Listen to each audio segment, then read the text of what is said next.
hoax itu yang mengatakan kalau agama Islam itu nabinya nabi palsu. Mengatakan kalau agama Islam itu nabinya nabi palsu. Agama Islam itu nabinya nabi palsu. Baik, kalau begitu saya akan membantu kamu untuk mengetahui siapakah nabi palsu dalam iman kekristenan, bagaimana pengajarannya, apa yang ia lakukan, dan bagaimana nasib atau akhir hidupnya menurut kitab suci. Ciri yang pertama adalah nabi palsu akan berasal dari luar Israel. Di dalam Mazmur 147 ayat 19-20, Tuhan hanya memberikan ketetapan-ketetapan dan hukum-hukumnya kepada bangsa Israel saja, dan ia tidak melakukan itu kepada bangsa-bangsa lain. Apalagi nabi-nabi yang dia pilih itu hanya dari bangsa Israel untuk bangsa Israel saja. Jadi jikalau ada nabi yang mengaku nabi benar tetapi dia dari luar bangsa Israel, dia adalah nabi palsu dan penipu. Ciri nabi palsu yang kedua adalah ia akan membelokkan kebenaran Injil melalui karya salib.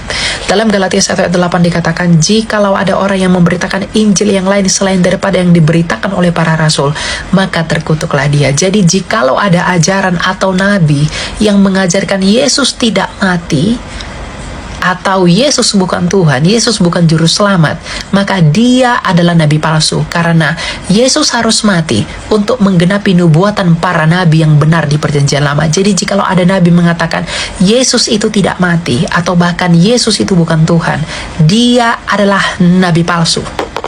Ciri yang ketiga adalah nabi palsu adalah nabi yang tidak bermoral.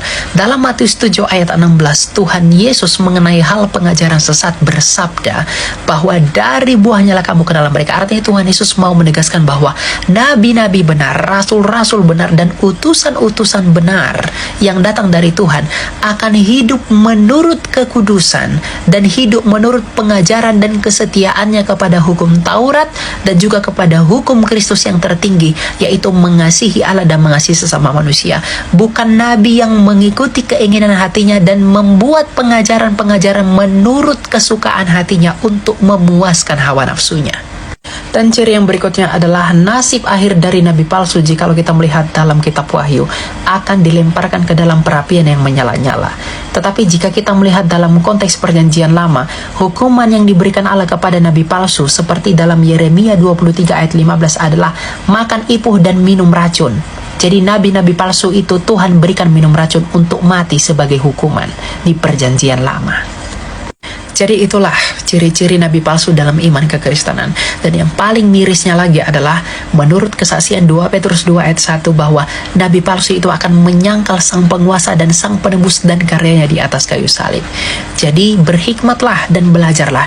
Jikalau ada nabi-nabi yang mengaku sebagai nabi benar tetapi memiliki kriteria seperti yang saya sebutkan sebelumnya, maka mereka itu semua adalah nabi palsu menurut iman kekristenan. Dan jangan ikuti lalu tinggalkan saja, karena tidak mungkin ada keselamatan dari nabi-nabi yang palsu. Dan saya mau menjawab pertanyaan beliau pada video yang sama mengenai kenapa orang Kristen menggunakan bahasa Yunani padahal lahir di tengah-tengah bangsa Israel yang berbahasa Ibrani. Ingat, bahasa sehari-hari orang Israel itu pada zaman Kristus adalah bahasa Aramaik. Bahasa kegamaannya adalah Ibrani, dan bahasa kitab suci itu pasti bahasa Yunani. Untuk itulah mengapa 300 tahun sebelum Yesus lahir ke dunia, perjanjian lama yang berbahasa Proto-Ibrani itu telah diterjemahkan di Alexandria menjadi bahasa Yunani karena pengaruh Helenisasi. Ingat, Helenisasi bukan Helenistik. Jadi perjanjian baru menggunakan bahasa Yunani itu oleh karena dunia pada masa itu sedang dipengaruhi oleh kebesaran Yunani. Ya, seperti sekarang bahasa Inggris itu bahasa internasional. Di zaman Yesus bahasa internasional mereka adalah Yunani sebagai lingua franca. Simple. Tuhan berkati.